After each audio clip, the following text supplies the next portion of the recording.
And now to our discussion segment. Today we'll be talking about skills development and reviving the Nigerian economy. And our guest is uh, Shamsuddin Ade Dapo Ade Roju. He's a program manager, Shams Breach Consult. You're welcome to the program. Thank you very much once again, and good morning, viewers. I am particularly excited about this initiative, the Presidential Coordination, Economic Coordination Council, that has established a program to stabilize our economy. I'm excited because of two reasons. One is that they are tackling the critical indices of our economic development, and that's energy, agriculture, healthcare, MSME development, manufacturing, and a bit of fiscal measure. I believe that the all-time unemployment rate that we have in the country can actually be tackled if all these indices that we have reeled out are effectively planned out, and job creations are tailored towards each of the categories. That's one of the reasons why I'm excited. The other one is because of the caliber of individuals that makes up this committee. We have renowned economic experts. We have the private sector. We have the government. Representative and all those things. So I believe that really the think tank, the combination of these, two set of individuals or two set of people that are managing our economy in Nigeria, they can speak to where that exact place that the shoe pinches, and we can begin to tackle things one after the other. And I don't know if you will. Just Mr. Ade Dapo, just how do you think, or what areas do you think that the federal government should focus on? Focus on to see that this particular plan is brought to reality, because they are keen about this particular plan. But 4.7 million jobs—that's a lot. How do you think? What areas do you think they need to actually get their acts right to really get to implement this particular plan? Thank you very much once again. I sincerely believe that the potential of any nation is linked on the skills development capacity of its people. So much as they have highlighted these 4 points that they've decided to tackle, it's also very important that they look at skills to be achieved in these 4 points. For example, when you talk about power, they said they want to move from 4 gigabytes to 6 gigabytes in about 12 months. They want to increase our oil production and reduce the bottleneck within it. The answer to that is ensuring that youths are skilled in the renewable energy sector. I was making a research yesterday, and I found out that the renewable energy sector, solar energy especially, has the capacity to attract about $34 billion investment. So I believe that when youths are skilled in the renewable energy sector, we can be able to tackle our energy deficiencies when we have people that can install solar panel, people that can actually make use of our biogas to generate electricity. The people that are feeding off on national grid will actually be reduced, and by extension, our generating capacity. They're talking about indirect jobs, there's SMEs, yes, other businesses that will be providing service that need energy to provide the service. Jobs will come. Yeah, I agree. And you also want to talk about a very important aspect of that plan, which is agric. Food production and food security is key. And one of the reasons why we are having issues in our food security is because of energy is part of one of our problems. Inadequate knowledge of the understanding of the value chain of agriculture is also our problem. And they've said it that they want to ensure that MSMEs are grown across the 774 local government area. The way they can do it is to ensure that people that are even managing this MSME have access to requisite skills in terms of technology and new instruments and equipment to be able to increase their production. We also want to make sure that we skill our youths in terms of the technology. Digital skill is very important. The emancipation of artificial intelligence and a whole lot of other renewed digital skill will enable us to cut costs and also increase production.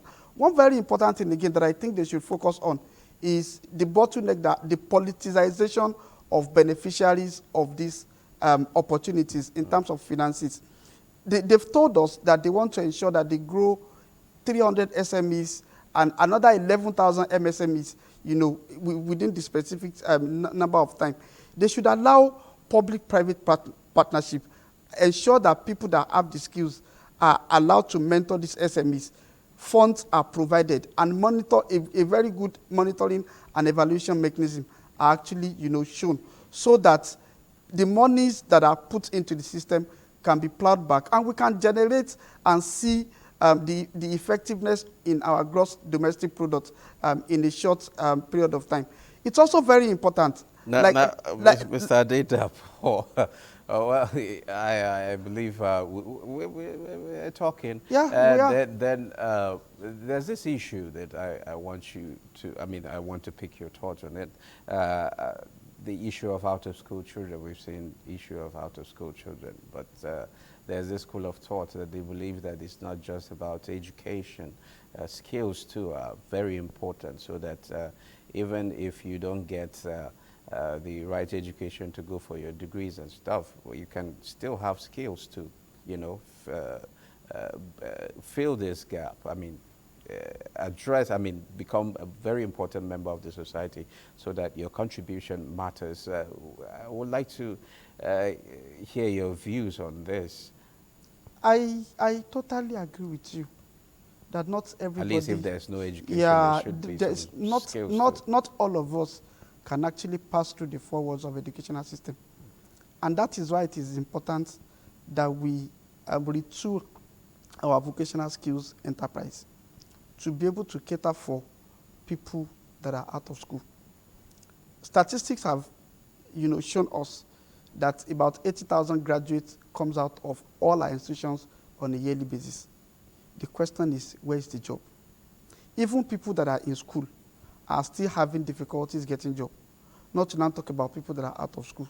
So the best way to tackle this is to ensure that they domesticate skill acquisition to the grassroots. MSME clinics that are provided, that are, launched in a couple of years back, how are we faring in it?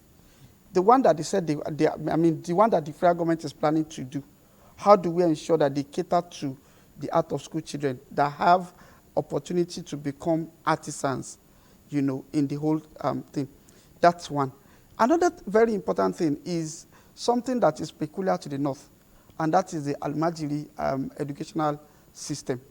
It's something that has been, talked about over time, but it is one-sided.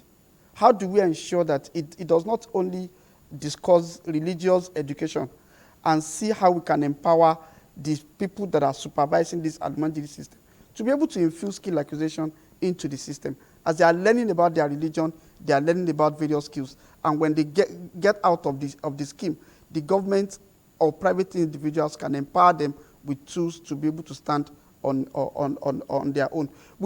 Some of us that receive salary will understand the fact that people that are doing daily jobs and they are getting correct contract or correct job, they tend to live a better life than people that are actually collecting salary. So the future is key, and it is important that we make sure that it is inclusive. Out of school children, in school children, everybody needs to just have that skill to be able to develop ourselves and contribute immensely to our national development. Now, Skills of Artisan initiative by the ITF. How do you see, how do you see this impacting on the economy now that we're talking about reviving the economy, putting the, right skill sets to, in so many people so that they can come and take opportunity? Because we've seen in the past that artisans from other countries are actually doing well. They're faring well compared to Nigerians artisans. How do we make sure that this particular initiative gives the actual output that we want so that we'll see artisans from Nigeria competing favorably? Thank you very much. Let me begin by saying kudos to the ITF for the, super program. It's a fantastic thing. And I want to believe that they will ensure that it is successful. We have talent in Nigeria, but what we miss is what I will categorize into three things. Number one is inadequate access to quality and standard. Our artisans learn on the roadside. They do not understand the specification of carrying out their jobs.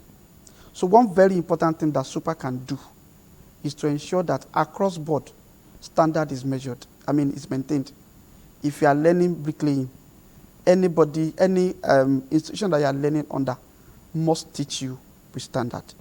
That retool the brains of artisans and also ensure that they understand the best practice needed for them to compete. That's one. Two is the issue of certification. Which the program is planning to give license. Yeah, so it's important that they also, apart from the fact that they are licensed by their respective training institution, there are still small programs that they can actually collaborate with, in the international scene, so that by the time they get certificates, they can be able to match it with their knowledge. But is that what we are actually missing in terms of competing favorably? Yeah, I am coming to a point. I have mentioned standard. I have mentioned certification. The other one that we are missing is even the, mindset of our artisan themselves is a big issue. How many people follow through in terms of attending trainings from start to finish? It is a different thing for a government to put up initiatives. It's another thing for people to actually learn through the process. So we need to begin to retool our, our artisans. That's, another point. The other one is the soft skills component. It is extremely important. Customer care service are some of the things that they teach as they teach this, all these technical skills. How do you think? How do you do business? How do you interact with your customers? How do we communicate? All those things. When you pick an average Nigerian artisan, and you pick somebody from the foreign land that has also learned the same skills, how they relate with you differs. So part of the things that Super wants to also focus on is ensuring that all their training institutions teach professional development skills as they teach these people, technical skills. The other one is access to the market. Access to the market. People train and leave these guys, and then the knowledge erodes their mind. So what should they do? So what they can do again is partnership. Collaboration needs to exist between government institutions, training institutions, employers in and outside Nigeria, such that by the time they learn these skills, they can, feed off employment pool. Do you see the Super program reviving the Nigerian economy? Yes. Because as in part of, we won't say it has a component of reviving the Nigerian economy. Yes, because even if we look at it from this aspect, our artisans are exported. They leave Nigeria on a daily basis to earn a living, at the abroad. If Super can structure their program, produce enough artisans, and put them for export, we can always receive foreign exchange from them. Okay. They can be learning, they can be working from home or working abroad and be returning something to Nigeria. Okay. And by extension, economy of Nigeria will be revamped. Thank you very much, Shamsuddin Adi Dapo Adiruju. It's a pleasure having you in the program. Thank you very much, and thank you for having me once again.